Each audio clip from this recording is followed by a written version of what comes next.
bien bonjour à toutes et à tous, j'espère que vous allez bien. Aujourd'hui, on se retrouve pour la review comics de du comics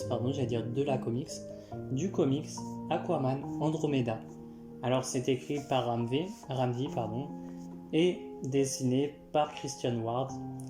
Alors, de quoi parle Aquaman Andromeda? Enfin, qu'est-ce que déjà j'attendais du comics? Je n'attendais rien. Mais bon, vu que c'est du Aquaman et qu'on n'en a pas assez du Aquaman dans l'univers, chez Urban, même en VO, c'est très compliqué d'avoir du Aquaman. Franchement, j'ai sauté sur l'occasion. Il est à 17€ chez Urban Comics et est-ce que, ça vaut son prix? Oui, ça vaut totalement. Comparé à certaines lectures, notamment Lois Lane, Ennemi du Peuple, que je n'ai pas du tout aimé. Là, franchement, ça faisait du bien d'avoir un récit qui était assez bien à lire. Donc, de quoi ça parle? Ça parle de... par contre, faut savoir que le dessin de Christian Ward peut quand même un peu choquer, entre guillemets. Ça peut être bizarre pour certains. Franchement, j'en avais jamais vu. Et je n'ai pas été déçu par le dessin. Et franchement, c'est très joli. Alors, on va pas s'attarder sur certains détails. Bien entendu, sur des dessins, il y a des détails qu'on va pas s'attarder. Mais par contre, c'est magnifique. C'est des grandes pages, c'est vraiment le carré, le format, si je ne vous dis pas de bêtises. Je ne sais plus. Mais bon, voilà, c'est vraiment le gros carré d'ici Black Label. Voilà. Et donc, de quoi ça parle? Ça parle de l'Atlantis, d'une chose qui tombe de l'espace, qui a été créée par les Atlantes, ça on ne le sait pas encore, et qui va susciter quand même quelques interrogations par le gouvernement américain, qui va envoyer une flotte, pour aller voir cette mystérieuse chose, car ils pensent que c'est des aliens, et pour avoir une communication avec eux.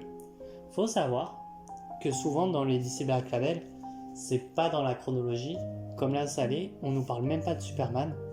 Et donc tu peux te dire, est-ce que Superman existe? Et c'est pour ça qu'ils veulent avoir la première interaction avec des personnes extraterrestres. Faut savoir que, alors attention, je sais que Oz Comics a fait une review que je n'ai pas vue, parce que j'avais peur de dire les mêmes choses ou quoi, donc vu que je l'ai pas vu, je ne sais pas ce qu'il a dit. Et ce qu'il faut savoir, c'est un titre Aquaman, mais Aquaman est en second plan. Il agit un peu comme une légende, un mythe qu'on va raconter. Il faut savoir que c'est en trois chapitres, le récit. Et il va y avoir surtout une femme du nom de Yvette qui va parler et qui va, elle, avoir appris l'existence. On va lui avoir conté des histoires sur Aquaman, mais notamment pour elle, c'est des légendes et tout. On va apprendre que c'est une légende, que personne ne l'a vu, etc. Et franchement, en fait, son costume déjà fait très Poséidon.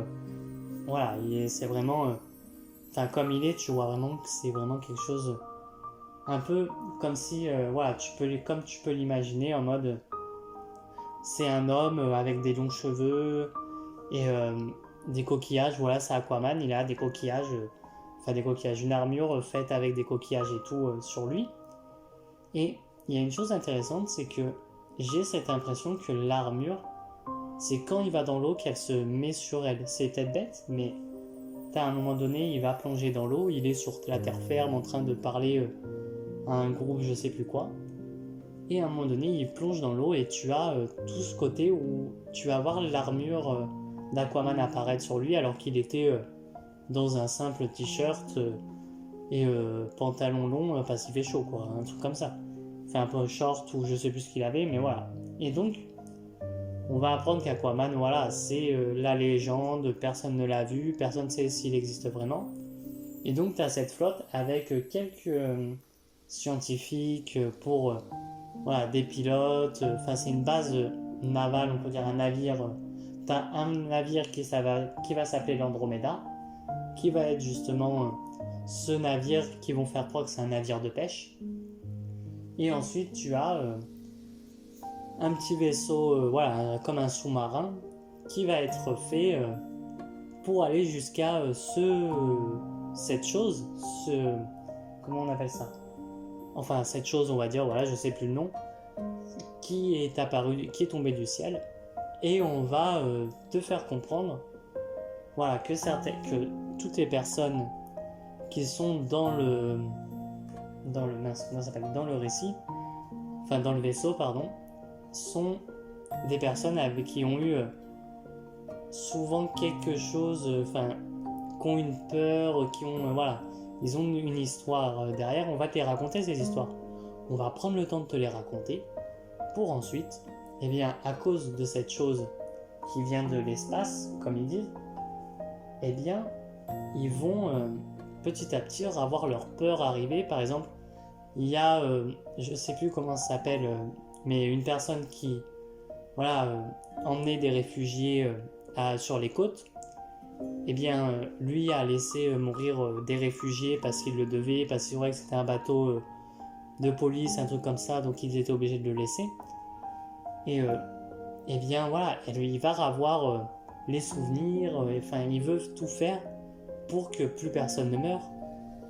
Et franchement, c'est des choses, voilà, c'est vraiment bien raconté, il y a presque aucun défaut, si, quelques défauts.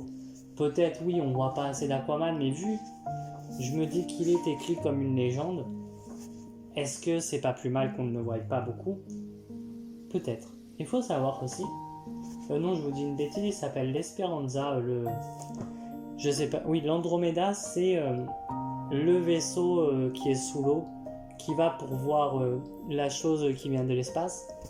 Et par contre, le bateau s'appelle l'Esperanza, celui qui font croire que c'est un bateau de croisière, enfin un bateau d'ouvrier, enfin de livraison, qui voilà, va avoir, qui va donner des ordres un peu à l'Andromeda pour voyager sous l'eau. Il faut savoir que l'Andromeda n'a pas le droit de sortir de l'eau, et ça sur le coup, bah, c'est super intéressant.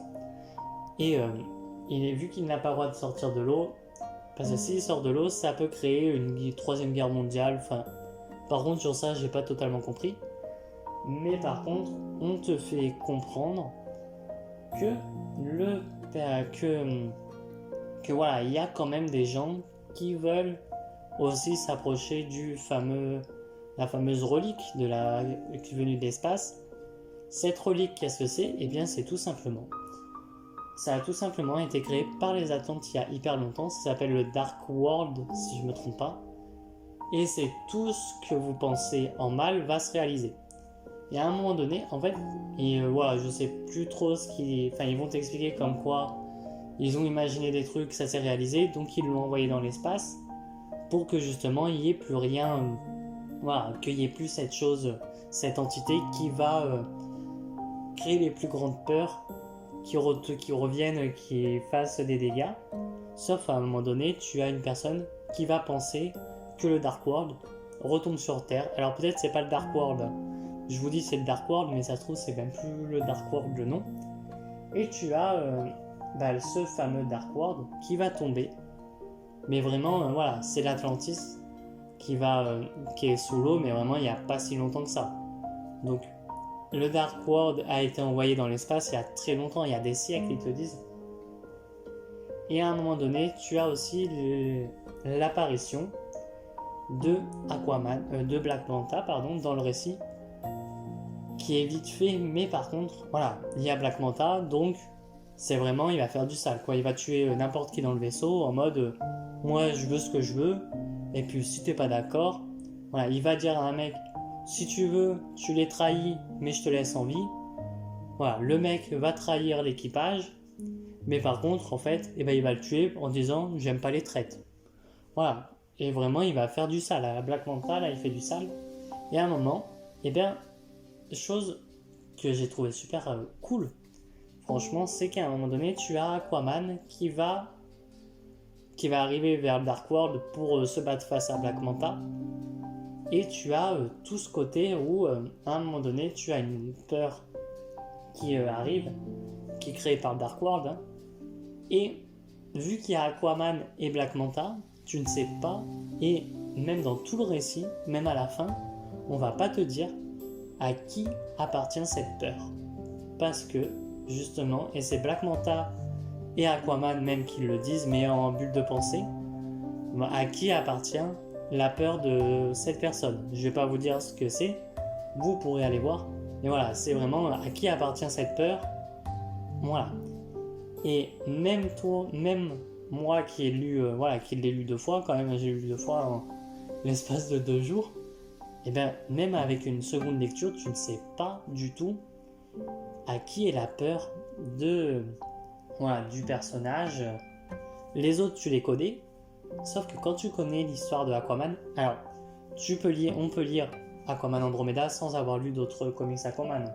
Vous pouvez l'acheter sans avoir lu les Aquaman de Geoff Jones, les Aquaman Rebirth et les Aquaman Arthur Curry ou autres récits de Aquaman, ça y a pas de souci.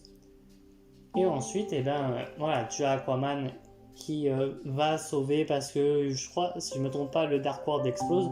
Aquaman va sauver les survivants et à un moment donné, il va l'emmener sur une île, emmener certains survivants sur une île. Et à ce moment-là, tu as des survivants, la civilisation qui va demander à certains survivants, est-ce qu'il existe vraiment ce fameux Aquaman?